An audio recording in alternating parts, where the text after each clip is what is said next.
Baik, selamat pagi para mahasiswa sekalian. Kita lanjutkan kuliah filsafat pendidikan, ya, cara pendidikan. Video terakhir saya terangkan mengenai aksiologi. Aksiologi dari kata aksios itu nilai, logos itu ilmu. Jadi ilmu mengenai nilai aksiologi ya. Dan sudah saya terangkan bahwa dalam aliran aksiologi itu ada dua, yaitu subjektivisme aksiologis dan objektivisme. Coba buka YouTube yang sebelumnya, video sebelumnya mengenai ini ya, ada dua aliran itu, subjektivisme dan objektivisme. Lalu kuliah kali ini akan saya teruskan, kita akan fokus ke satu yang sering dipakai dalam dunia pendidikan nilai, yaitu konsep nilai yang kita ambil dari objektivisme aksiologis, bahwa nilai itu objektif. Gitu ya, kita akan fokus itu karena yang sering dipakai di dunia pendidikan yang itu, nilai itu objektif. Jadi nilai tidak bergantung orang lain. Oke, saudara sekalian, saya masuk ke salah satu tokoh yang sangat luar biasa mengenai nilai ini, yaitu adalah Max Scheler.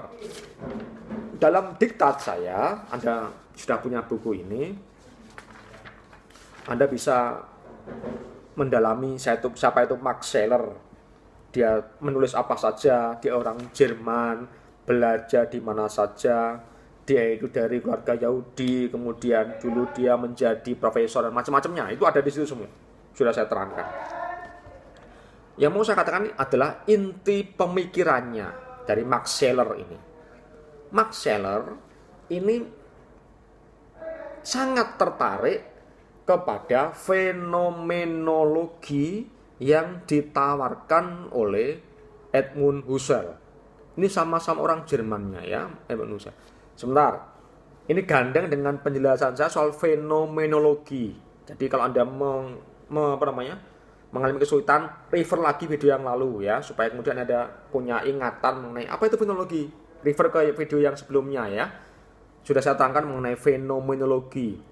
Meskipun mohon maaf ketika saya cek di paper Anda yang sudah dikumpulkan, ya agak beberapa meleset. Apa itu fenomenologi, beberapa juga masih meraba-raba. Tapi ya sudah, saya menghargai itu, tidak apa-apa, karena memang kita tidak bisa bertemu langsung. Jadi perkuliahan seperti ini, Anda bertanya itu kemudian tidak seperti di kuliah, ya. Maka ada banyak distorsi. Saya pahami itu. Maka bertanyalah di komen atau di WA. Silakan bertanya, tidak apa-apa, akan saya jawab supaya pemahamanmu lengkap mengenai ini. Oke, saya lanjut dulu. Saya kembali ke yang tadi. Jadi, Scheler itu tertarik kepada fenomenologi. Dan fenomenologi itu ditawarkan oleh Edmund Husserl. Semoga Anda masih ingat soal intuisi dari fenomenologi ya, intuisi. Semoga Anda masih ingat mengenai intensional, kesadaran, keterarahan kepada objek. Itu semua terminologi di fenomenologi kan. Dan saudara sekalian, inilah yang kemudian diambil oleh Scheler. Nilai itu juga dicapai lewat semacam itu, lewat intuisi, lewat keterarahan, lewat kesadaran, dan seterusnya. Dan nilai itu adalah objektif. Saya ulang. Nilai itu objektif. Jadi nilai tidak bergantung kepada yang lain. Baik, saya terangkan nilai menurut Scheler ya. Menurut Scheler, sebentar. Semoga langsung Anda ke pemikirannya. Mengenai bagaimana Husserl mempengaruhi Scheler, itu sudah ada di halaman 47 sampai 51. Anda bisa membaca di situ bagaimana pengaruh fenomenologi kepada pemikiran Scheler mengenai nilai itu ya. Tetapi saya lebih cenderung ingin menjelaskan nilai itu sendiri karena ini yang lebih penting. Maka silakan disimak halaman 51. Ya, 51. Bagaimana Scheler mengerti nilai sambil membaca diktatmu ya.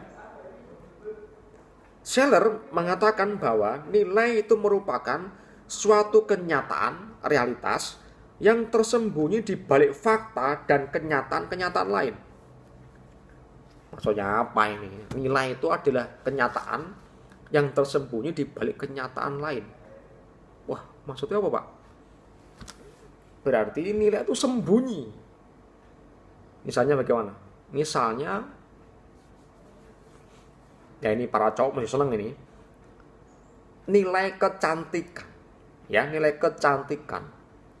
Nilai kecantikan itu tidak bisa berdiri sendiri. Kenapa? Karena dia sembunyi di balik kenyataan lain gitu. Paham enggak? Saya terangkan ulang ya. Kecantikan ini kenyataan. Iya, ini realitas, betul. Tetapi dia sembunyi. Kenapa? Karena nilai kecantikan ini tidak bisa tampil sendirian. Dia sembunyi di kenyataan lain. Misalnya apa? Kenyataan ini adalah misalnya Raisa. Nah, berarti kecantikan itu nempel di Raisa. Ketika Anda melihat Raisa, Anda mengatakan, wah, cantik banget ini. Nah ini loh. Berarti kenyataannya Raisa itu menampilkan nilai kecantikan. Tanpa Raisa, nilai kecantikan tidak tampil. Paham ya ini ya? Mengerti ini ya? Baik. Kalau susah mengerti, saya beri contoh lagi. Nilai itu kok sembunyi? Loh iya, nilai kesucian. Nilai kesucian. Mohon maaf ini contoh saja ya, jangan kemudian Anda langsung wah ini begini. Nah, ini contoh saja. Contoh. Supaya Anda gampang memahaminya kan harus berangkat dari duniamu kan. Contoh. Nilai kesucian. Ada nilai kesucian.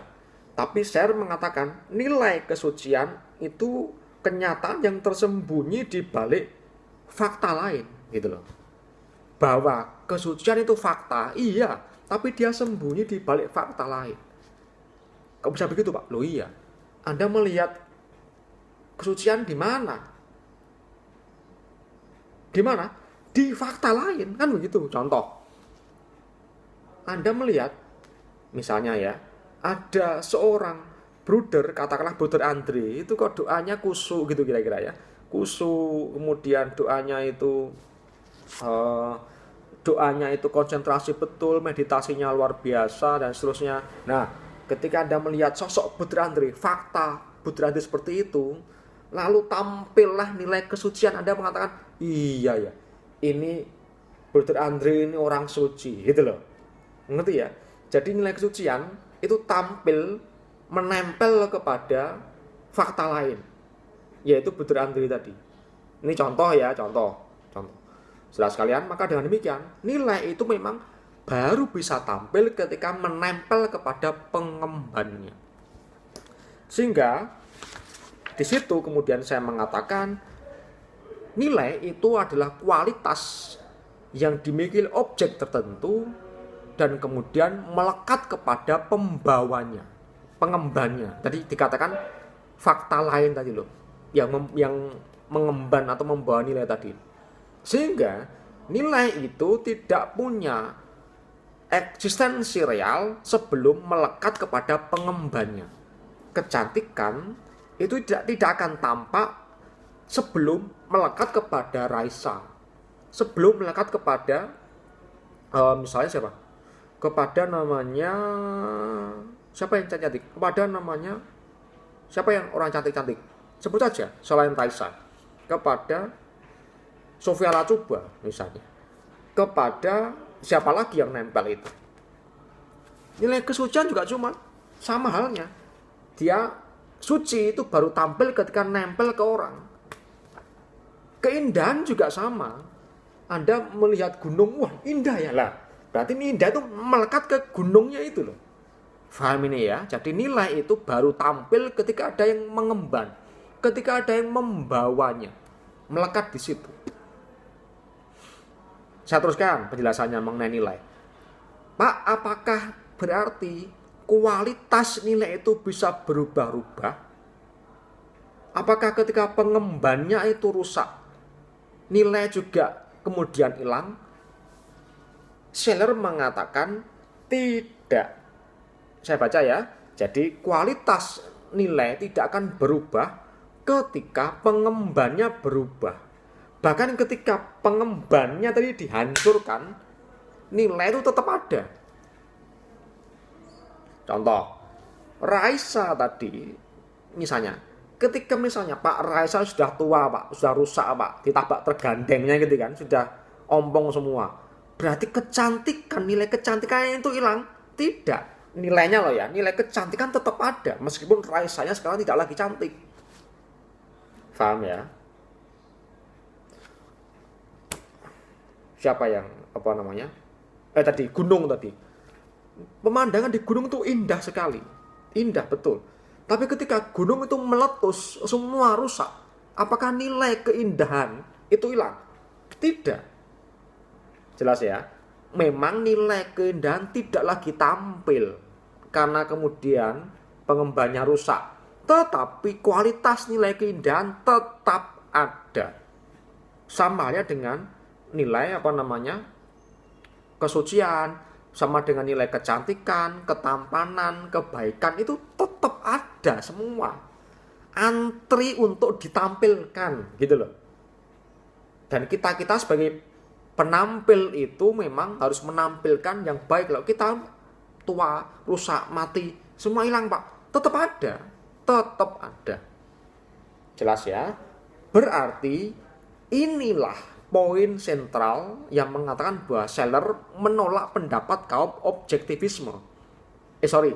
Menolak kaum subjektivisme. Saya salah nyebut ya. Subjektivisme, ingat kemarin ya, yang mengatakan nilai itu bergantung kepada subjek. Oleh saya disangkal, tidak.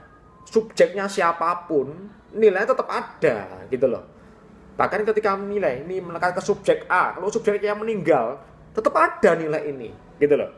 Berarti nilai tidak bergantung kepada subjek. Nilai dengan demikian juga tidak bergantung kepada zaman. Dunia terus berubah, tetapi nilai kejujuran tetap loh ya. Nilai kesucian tetap. Nilai tanggung jawab tetap. Nilai apalagi kekudusan tetap. Dari zaman dulu sampai sekarang, orang jujur dipuji tinggi gitu loh. Mengerti ini ya? Jadi nilai-nilai itu tetap ada. Zamannya berganti dan apapun, objektif tetap ada nilai-nilai itu. Paham? Ini bekal bagi besok ketika Anda jadi guru agama. Karena memang itulah nilai-nilai tetap. Pertanyaannya adalah, berarti kita harus menampilkan nilai-nilai kebaikan itu. Itu pesan untuk guru agama. Agama mengajarkan apa? Jangan membunuh, jangan mencuri, jangan itu. Itu kan nilai-nilai semua. Nilai tetap ada, iya. Tetapi tidak akan tampil nilai-nilai yang hebat ini kalau Anda tidak mengemban itu. Misalnya nilai kasih. Nilai kasih itu ada, objektif ada. Tetapi kalau Anda, saya, kita semua tidak menampilkan orang yang berbelas kasih, nilai kasih itu tidak muncul. Jelas ya, itulah nilai. Besok inilah yang harus Anda ajarkan kepada anak didikmu. Ini kan kuliah filsafat pendidikan. Jelas ya, ini kan hubungannya dengan itu kan. Jadi, guru-guru nilai, termasuk Anda guru-guru agama yang akan mempromosikan nilai-nilai tadi. Entah nilai kasih, nilai pengorbanan, nilai kesetiaan. Tantangannya apa? Harus mengajak peserta didik untuk menampilkan nilai itu. Kenapa? Karena mereka semua pengemban. Gitu ya. Jadi kalau Anda mengatakan guru-guru kita sabar-sabar semua, tetapi Anda menampilkan sebagai orang yang pemarah, tidak bisa. Rusak gitu loh. Maka guru agama harus menampilkan nilai-nilai yang baik. Mohon maaf ya, saya ulang sekali lagi. Ini penting. Guru agama itu adalah penampil nilai. Anda pengemban nilai. Nilai kebaikan semua, kesucian, kekudusan, macam-macam. Anda pengemban nilai kok. Gitu loh. Guru-guru agama itu seperti itu. Lah kalau Anda tidak pernah doa, diberitahu marah. Apalagi misalnya tidak tertib aturan. Lalu nilai-nilai apa yang Anda tawarkan sebagai guru agama itu apa? Karena Anda sebagai pengemban nilai, pembawa nilai, tidak menampilkan nilai itu. Mengertilah bahwa rumah bina ini tempat untuk belajar menampilkan nilai itu. Gitu kira-kira ya untuk refleksinya. Oke, waduh saya terkendala di durasi, sudah mau habis. Akan saya teruskan lagi video berikutnya, tapi semoga ini menjadi dasar. Saya pelan-pelan dulu ya, karena ini memang susah. Kalau Anda baca buku saya pun, saya yakin Anda juga tidak paham. Maka ya saya pelan-pelan dulu, saya selesaikan di sini dulu, akan saya teruskan di video berikutnya. Semoga bermanfaat. Terima kasih, selamat pagi.